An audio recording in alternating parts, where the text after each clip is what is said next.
Hi, Frank. Thank you so much for being here today. We're super excited to have you. I would love if you could introduce yourself. Sure. Thanks for having me.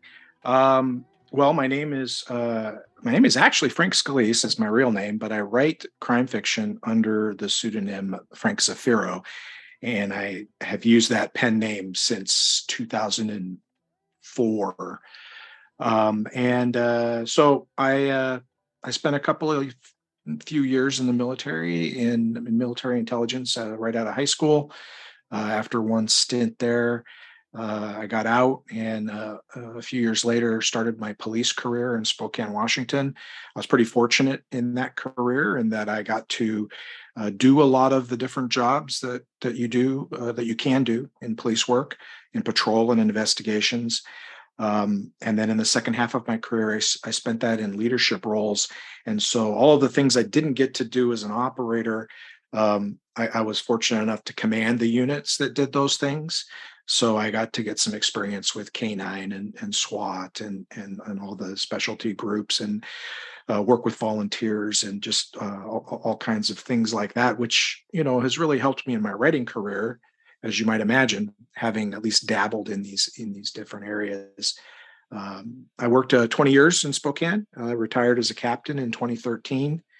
Did a little leadership teaching for the International Association of Chiefs of Police, a not-for-profit kind of training-focused organization. Did that for 4 years all over the U.S. and Canada. Especially loved my time in Canada. And then finally in 2017, though, I wasn't home enough with the traveling, and I wasn't writing as much as I wanted, and so I decided to. I'd hung up my badge. I decided to hang up my PowerPoint clicker as well, and so 2017, end of that year, started writing absolutely full time from 2018 forward. Um, my first book was published in 2006. That was the first book in my River City series, Under a Raging Moon. And right now I'm over 40 books published. That's amazing. I would love if you could tell us a little bit more about what your books are about. Well, my tagline is that I write gritty crime fiction from both sides of the badge. And what that means is that the River City series, my primary series, I'm working on book number 14 in that series right now, just about done with the first draft.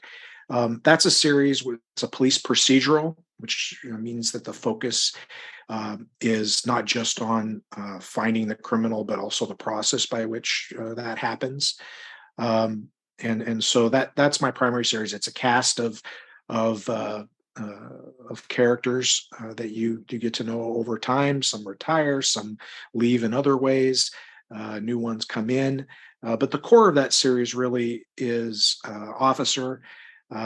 Spoiler alert! Now Detective Katie McLeod, who has been in it from the very first book. And so in these books, the police officers are far from perfect, but they are the good guys, and they are going to win most of the time, although not always, and never without a cost. It's a gritty, realistic series. Um, but I write other series as well. I read another police procedural series with my good friend Colin Conway, the Charlie 316 series. That's also a procedural, although there's a little bit more of a political um, presence in those books. And then I write some private detective books, some hard boiled series as well, a couple of them.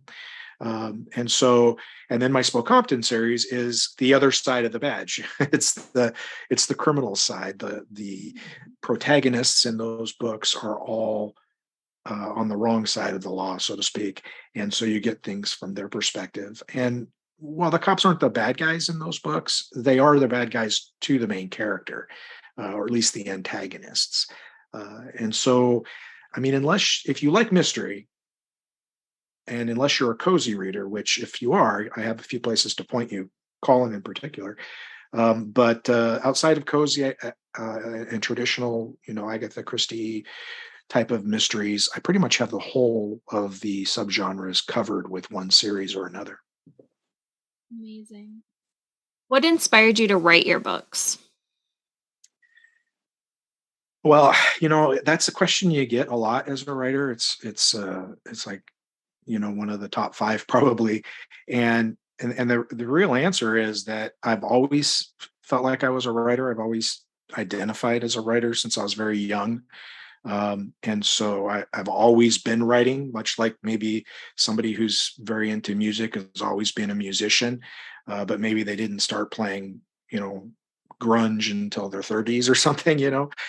For me, I was writing all through my life with a couple of gaps because of life circumstances.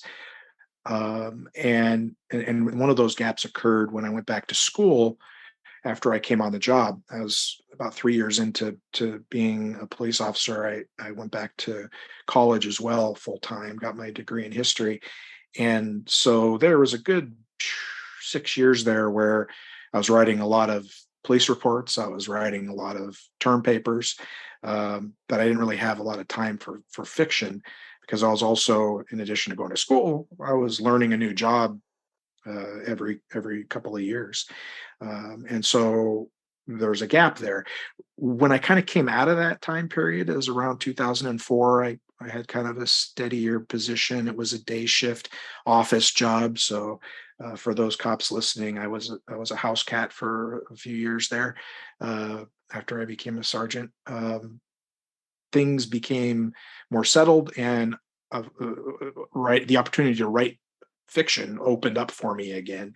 And they say write what you know. Well, I was experiencing the world of crime and policing, and so the fiction that came out at that point was inspired by my experiences or my thoughts about my experiences, or fantasies about them at sometimes. Amazing. When writing your books, who are you thinking of when it comes to who your books are for? They say you should do that, and I sometimes have people in mind when I write certain characters or certain scenes, but I don't really have a fixed person in mind constantly.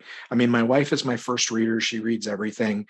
I have a really good editing relationship with my co-author, Colin Conway. We do a lot of editing for each other. And so those two are in my mind a lot as I maybe write a certain passage or struggle with a certain passage, wondering what they might say about the end result. But I don't have an ideal reader in my mind. Mostly I want I write for people who want their fiction to be realistic and usually at least leaning hopeful, even if it's dark. I mean, I have written some noir, and noir obviously is characterized by the fact that everybody loses, or at least all the people you're rooting for do. And I've written some of those stories, but even in those, I try to inject a little bit of, if not hope, resilience.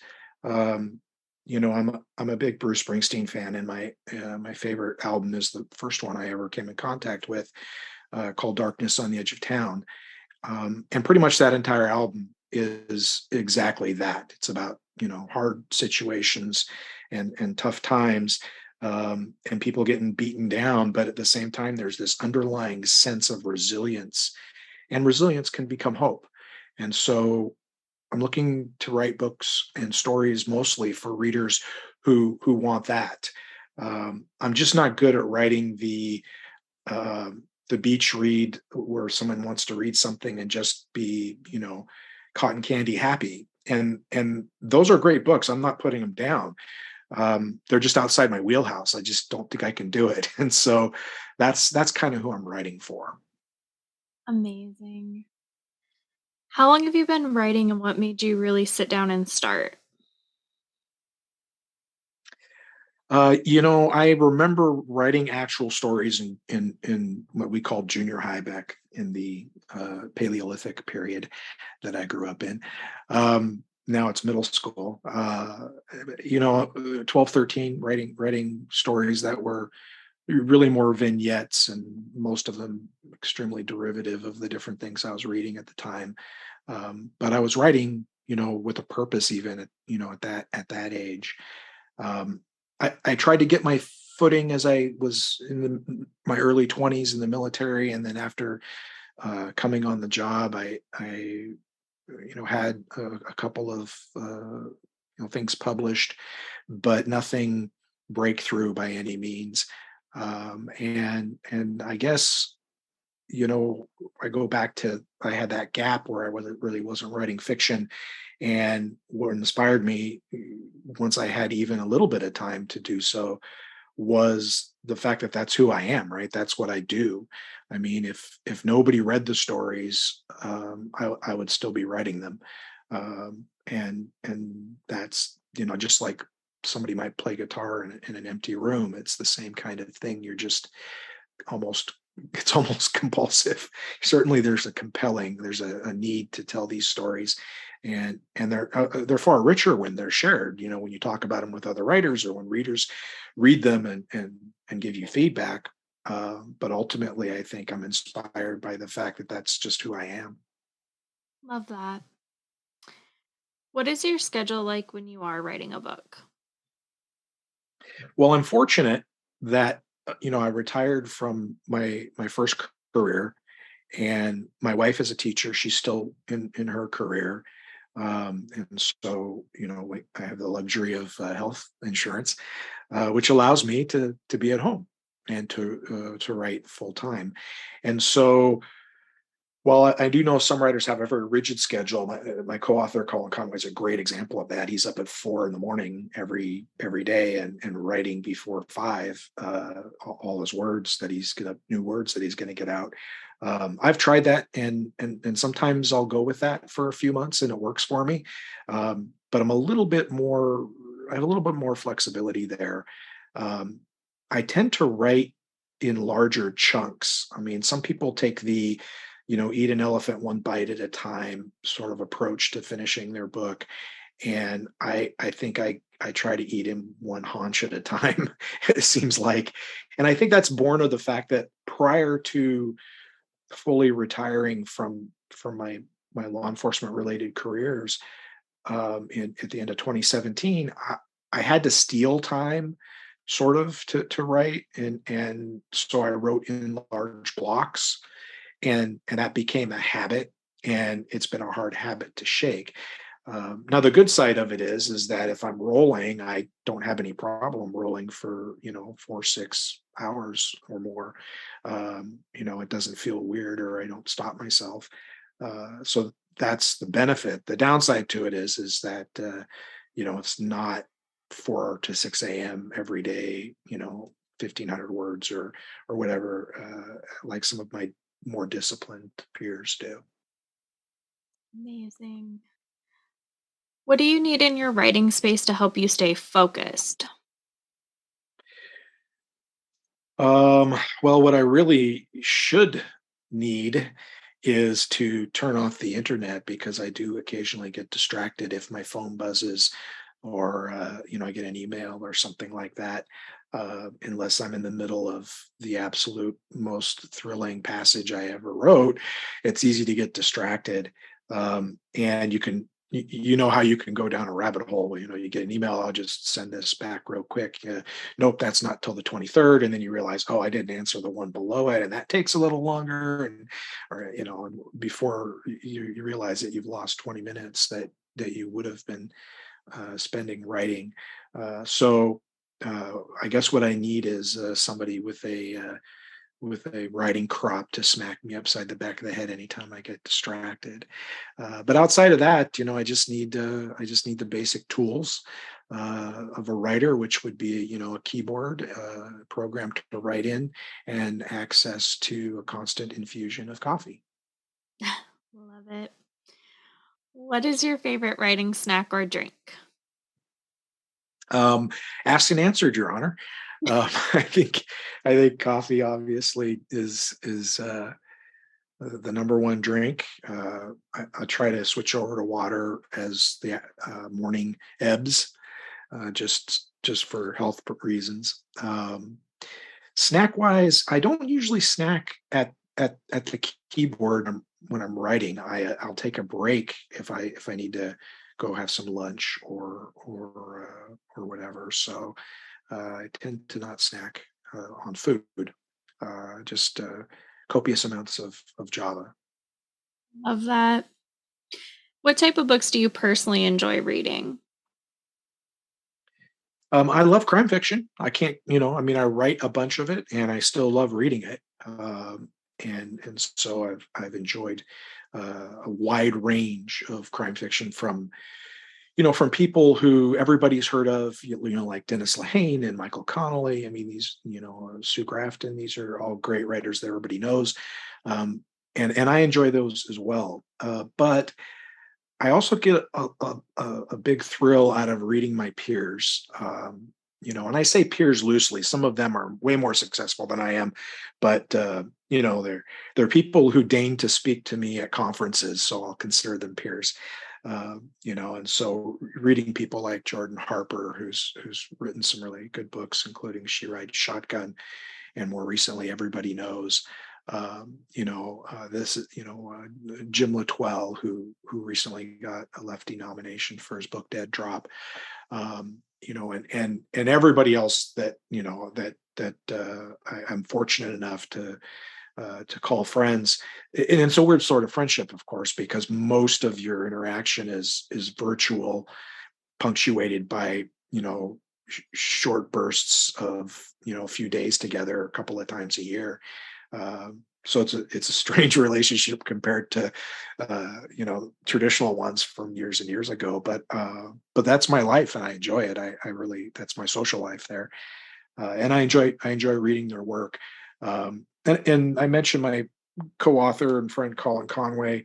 I get the opportunity to read his work, slightly less polished, but a whole lot earlier than most people, as we edit each other's work, you know, during the writing process, and that's a lot of fun. Not only to see his skill as a writer grow, but you know those are series that he's writing as well. And so, much like in my River City series, you get to see these characters grow, change, interact, and so forth. And so that's a lot of fun.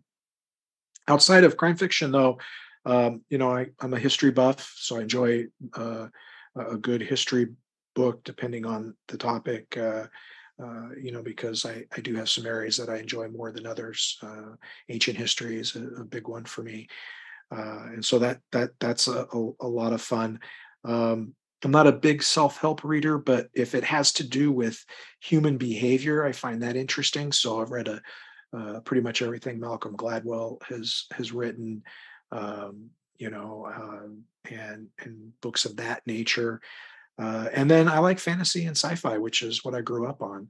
I don't read as much of it as I used to. I'm a little more selective, but I do I do like that. I think science fiction, especially, even though I enjoy fantasy more as a reader, I think science fiction is much like crime fiction in that it allows the writer to address social conventions or issues in a slightly disguised fashion that we're not trying to brainwash anybody, but it does slide in under the subconscious or the conscious a little bit, and I think forces the reader or allows the reader to examine it a little bit more, without having their defenses up right away if they have a different viewpoint, or if they completely agree, just nodding their head and moving on. It actually gives them the opportunity to sort of sift through those ideas a little bit in a different context.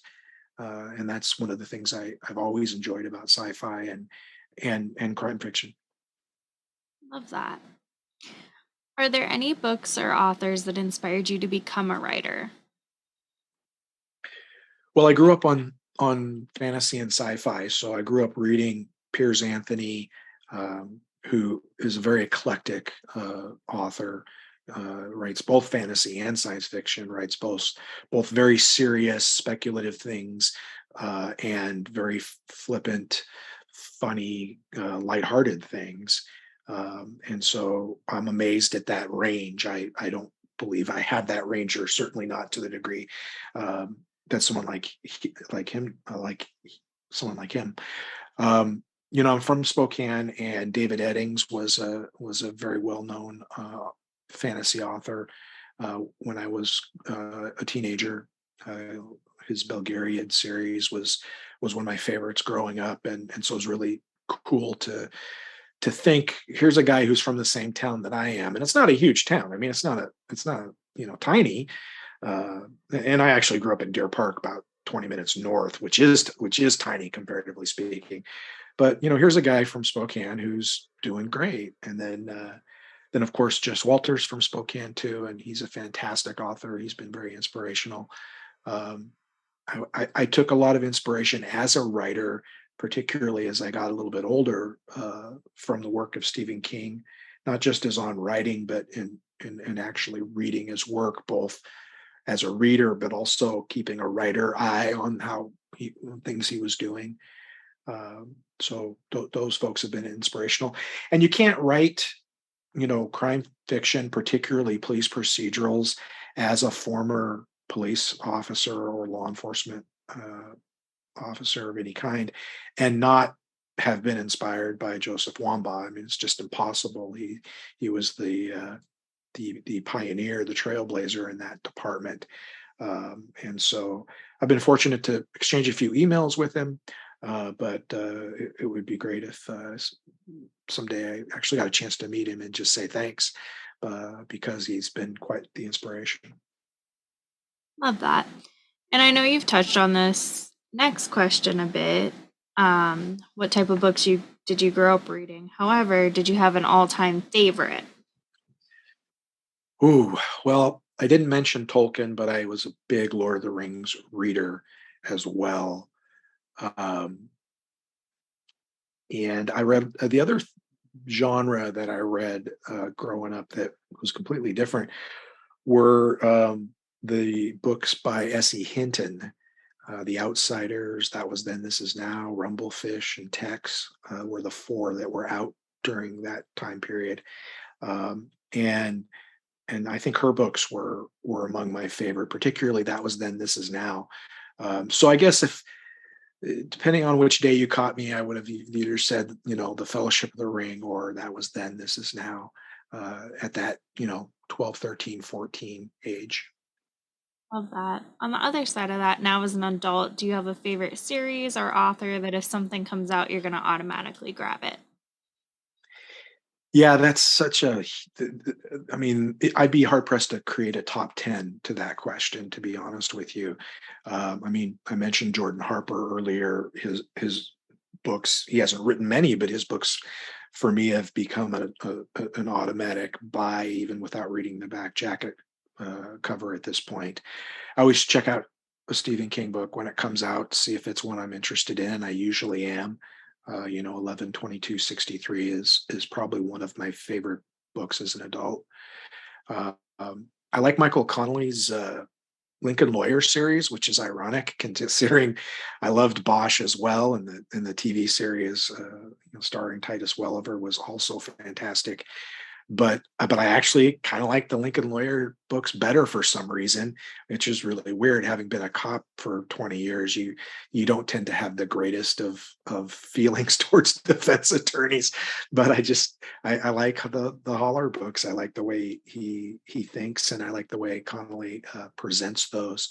I think Dennis Lehane is one of the most literary crime writers that I've read, and I think he does a great job of writing both a great crime book that's also really beautiful to read, if that makes any sense.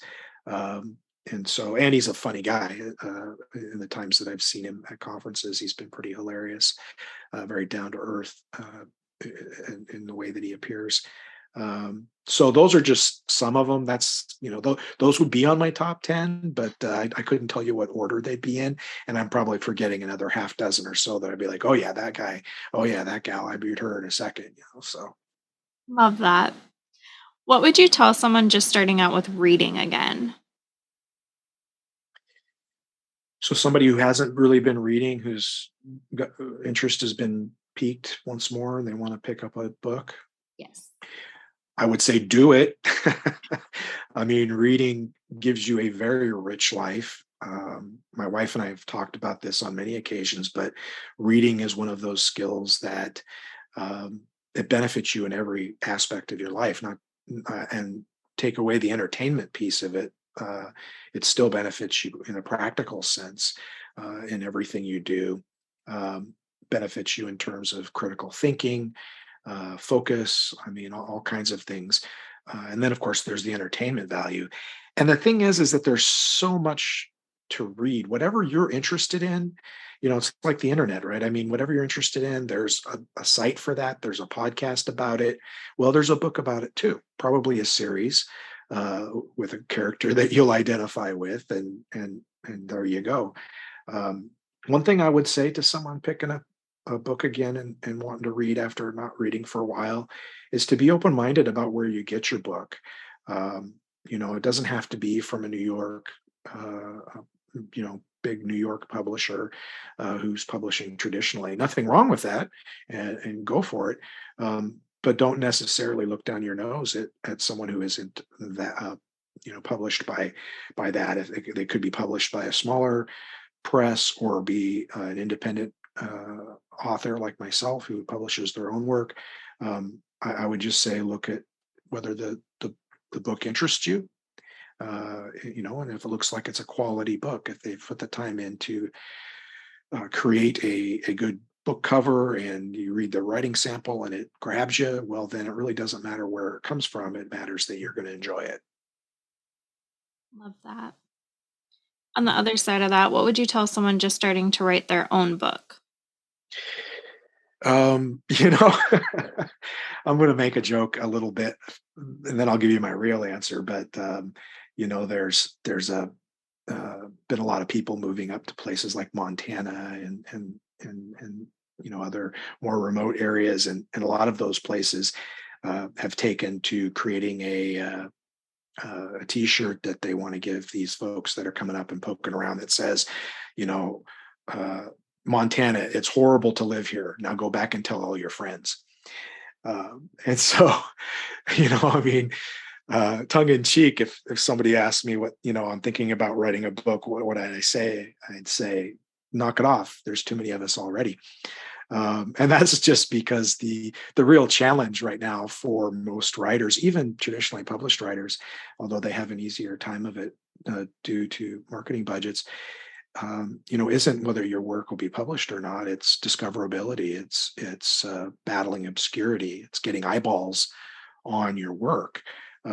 Because if you have quality work, then if somebody sees it and reads it, you're golden, right? If you're comfortable that your work is good, that's your biggest obstacle is getting people to know about you and think to themselves, oh yeah, I like police procedurals that are realistic. I'm going to check this guy's work out. I mean, that's why I'm on this show, right? It's to hopefully connect with a reader or two. Now that said, every writer I know, virtually every writer I know, is extremely supportive of other writers, and I'm no different. You help your peers out where you can. You support the people ahead of you in the journey by buying their work and talking about them, and you support the people who are maybe not as far along in their journey by offering assistance where you can. And so I would say one of the best places to get the answer to that question is to go read Stephen King's On Writing. I mean, it has almost become a Bible for writers at this point. And that's because he makes a lot of great points. I mean, if you want to be a writer, you better read and then read and read and read. Reading is like push-ups for your writing brain.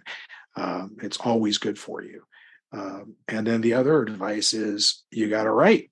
A lot of people talk about, oh, I want to write a book, or how do you write a book, or what do I need to do in order to write a book?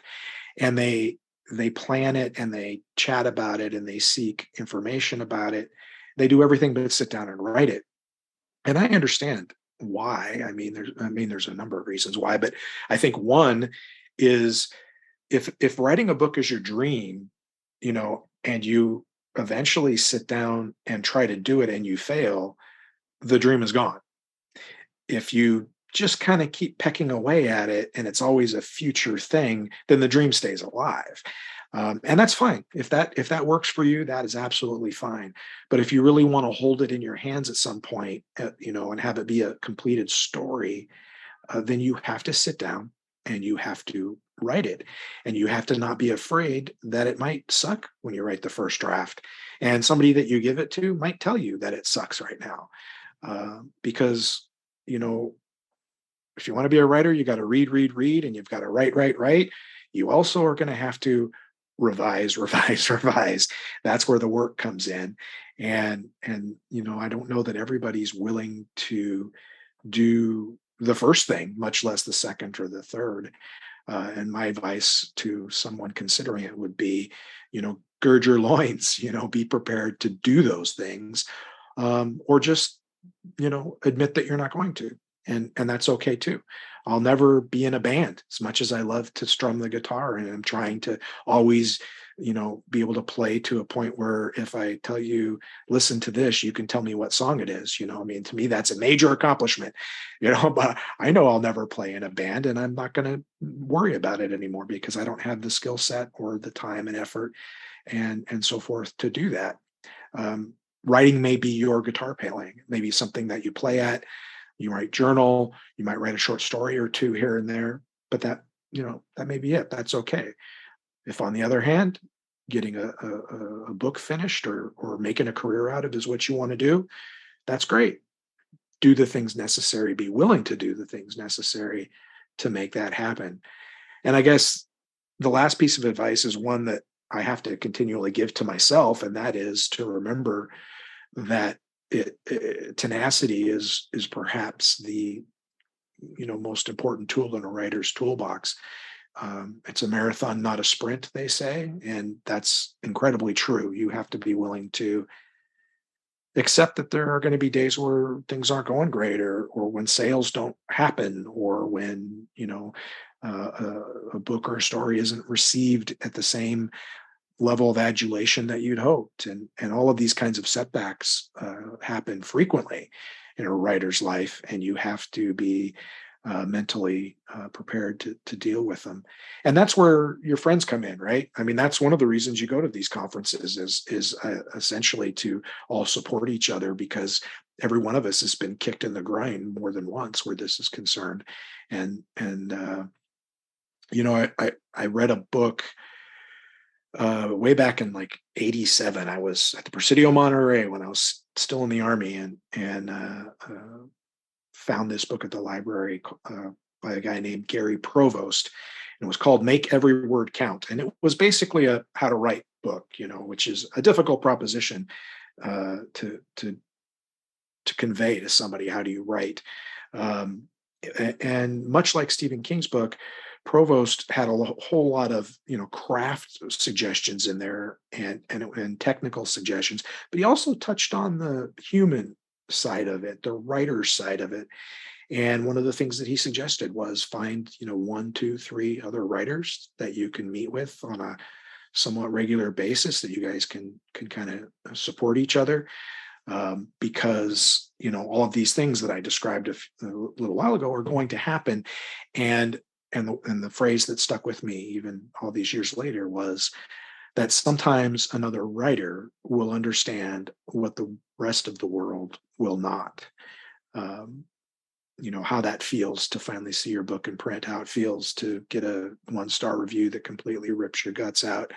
All of these positive and negative experiences, people can understand them maybe, but nobody will truly understand them the way another writer will. And so you really want to have that network, at least a small one, in place, and be part of someone else's network to support them if you're going to do this for the long haul. Love that. Amazing. What's one thing that people are generally surprised to find out about you? Hmm. Um, Gosh, that's a good question. I haven't had that one in quite a while. Um, you know, I went to one of my first conferences back in 2007, and so I guess the answer might be in what happened there. You know, I write a lot of dark and gritty stuff, and even more so, I think back then, I leaned that way a little more anyway. And so I was part of this online community, and it was mostly, you know, like forums and other exchanges, email and so forth, not in person. And so you develop a persona based on those exchanges. And I didn't really think about it. And I didn't realize what or contemplate what my persona was. I wasn't trying to create one. I was just being myself.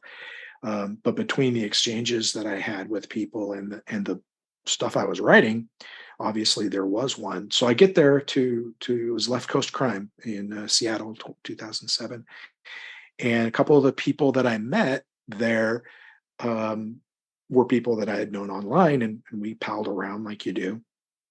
And I think it was the first or second night, one of the women I knew, a group of us were walking out to dinner, and she was looking at me and shaking her head, and I was like, "Ooh, what I do?" And she just said, "No, no, it's fine. It's just that you're not anything like I expected." And I said, "Well, what did you expect?" And she said, "Well, based on online and your books and stories, I thought you were going to be pretty dark." I said, "What do you mean, like a, bourbon swilling, cigar smoking, gravelly voiced, noir stuff?" And she said, "No, but a lot darker. But you're funny." Apparently I was being funny there. I wish I could figure out how. Could do it more now, but it surprised her.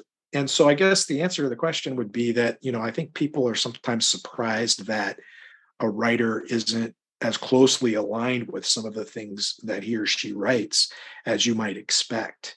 And that's not as uncommon as you might think. I think that, say a person who writes really dark stuff might actually be a lighter personality in person. And I think that's because a lot of whatever darkness that they have is purged out in that writing process, in almost a cathartic way. And so it's different than you might expect. So that'd be my answer. Love that. Is there anything you would like to say or add? I don't think so. We covered a whole lot of ground. You asked some really, really good questions. I guess the only thing I would say is the same thing that I would say about any other, especially independent writer out there, and that is, give it a chance.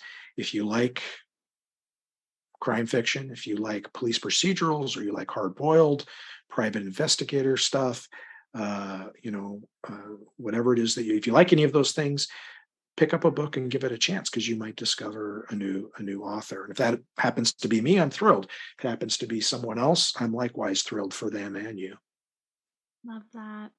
Where's the best place for readers to find your book? I know some readers love signed copies. Is that an option and the best place to connect with you? Probably the first stop is, like with every author, my website, frankzafiro.com. There's a lot of information on there. Um, I, I'm on BookBub, I'm on Amazon, I'm on uh, currently Facebook, Twitter, and Instagram. I'm not super active on social media on a constant basis, but I'm a daily check-in guy at least. So I'm there. My email contact information is on the website. I answer every email I get. I even check my spam folder occasionally, make sure nothing slips gets screened out that shouldn't. I have the luxury of not being, inundated with emails like somebody like Stephen King or Michael Connolly or someone like that. So I can answer every email, and it's a real joy. Before we go, I'll tell you a quick little story. I mentioned Piers Anthony earlier as one of my favorite authors when I was quite young. And back then we had these things called letters. You had to write on paper, put it in a paper envelope, and put a stamp on it, and you give it to your mailman, and at much less than the speed of light, it finds its way to its destination, right? And so I wrote letters to a few of these authors that I was enamored with at 12, 13 years old, um, including Piers Anthony. And I got a few letters back, but a lot of them were obviously looking back, a secretary or some administrative assistant, did it, and maybe they just signed it.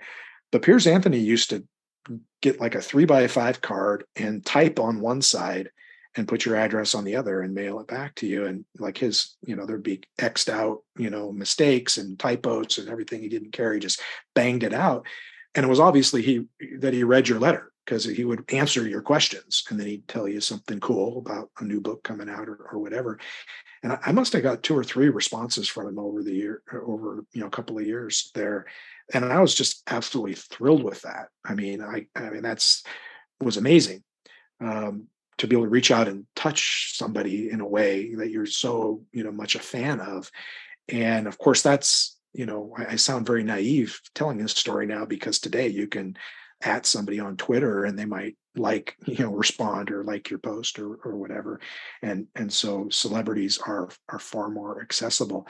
But I always remembered that exchange with Piers Anthony. And so I always vowed that, I would be that kind of writer, that I would answer emails and interact with readers, if I was fortunate enough to have any. And so that is one thing I can always promise is, you'll hear back from me. It might not be immediately, but you will get a reply. Um, and the other place I should say that's great to connect is some of those conferences I mentioned. Some of them are readers conferences, like Left Coast Crime and VoucherCon in particular. And I have made a habit these last few years of going to at least Left Coast Crime in the spring and VoucherCon in the fall, and sometimes a few other conferences as well. So it's always a thrill to run into somebody that's been reading your work at one of those. Love that. That's so amazing. Well, thank you so much for being here today. We're so excited we got to interview you and hear more about you and your books. And again, thank you. Well, thank you. You've asked some really great questions.